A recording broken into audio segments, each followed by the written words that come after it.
नमस्कार, आप देख रहे हैं न्यूज फॉर नेशन और मैं हूं प्रियदर्शन।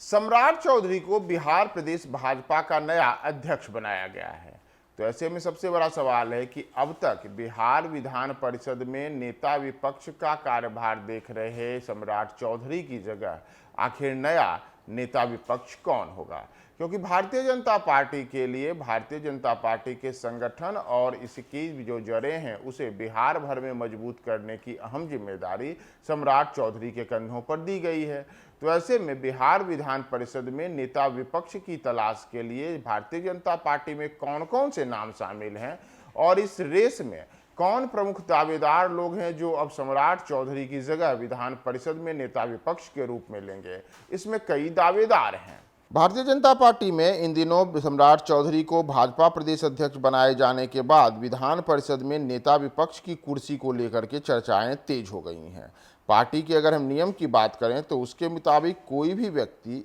एक पद पर ही रह सकता है, यानी कि एक व्यक्ति दो पद पर नहीं रह सकता। इस आधार पर सम्राट चौधरी को जल्द ही विधान परिषद में नेता प्रतिपक्ष की कुर्सी छोड़नी होगी। ऐसे में सदन में विपक्ष के नेता के तौर पर नए नामों की चर्चाएं शुरू हो गई हैं।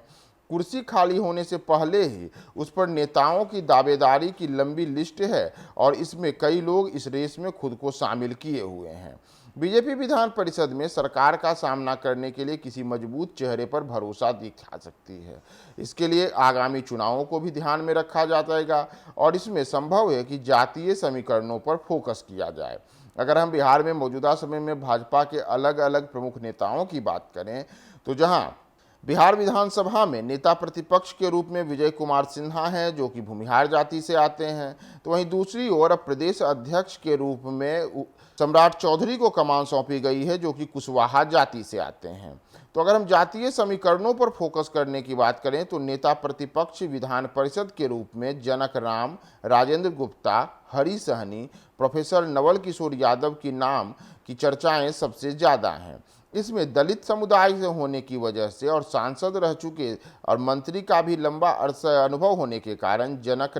राम का नाम इस रेस में सबसे प्रमुख माना जा रहा है। हालांकि ऐसा नहीं है कि उन्हें ही बनाया जा सकता है। दरअसल वैश्य समाज से आने वाले संजय जायसवाल को प्रदेश अध्यक्ष से हटाए जाने के बाद इस समाज के प्रोफेसर राजेंद्र गुप्ता और दिलीप जायसवाल के नाम की चर्चाएं भी तेज हैं। अगर पार्टी ने अति पिछड़ा का दाव खेला तो दरभंगा जिले से आने वाले हरी सहनी को नेता प्रतिपक्ष की महत्वपूर्ण जिम्मेदारी दी जा सकती है, जबकि अगर वरीयता को तवज्जो मिले तो प्रोफेसर नवल किशोर यादव सब पर भारी पड़ सकते हैं। ऐसे में सम्राट चौधरी को अब बिहार प्रदेश भाजपा का अध्यक्ष बनाए जाने के बाद जिन प्रमुख नामों को लेकर के नेता प्रतिपक्ष की कुर्सी पर दावेदारी मानी जा रही है उसमें ये कुछ ऐसे नाम हैं जिन नाम में भारतीय जनता पार्टी के अंदर खाने लंबी चर्चा शुरू हो चुकी है। विशेषकर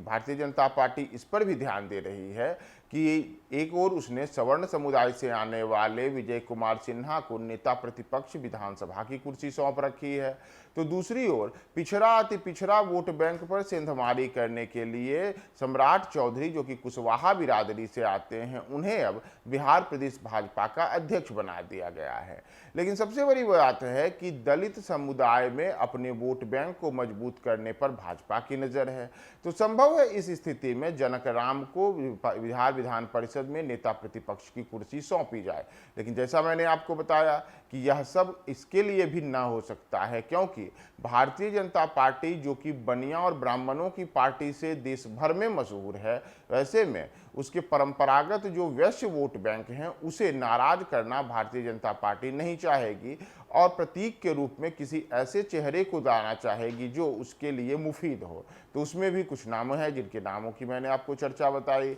लेकिन वरीयता को भी कई बार ध्यान में रखा जाता है। तो उस स्थिति में नवल किशोर यादव प्रबल दावेदारों में शामिल हैं। तो देखना महत्वपूर्ण होगा कि अब सम्राट चौधरी को भारतीय जनता पार्टी का बिहार प्रदेश अध्यक्ष बनाए जाने के बाद आखिर बिहार विधान परिषद में भारतीय जनता पार्टी नेता प्रतिपक्ष की जो अहम कमान है वह किसे सौंपती है।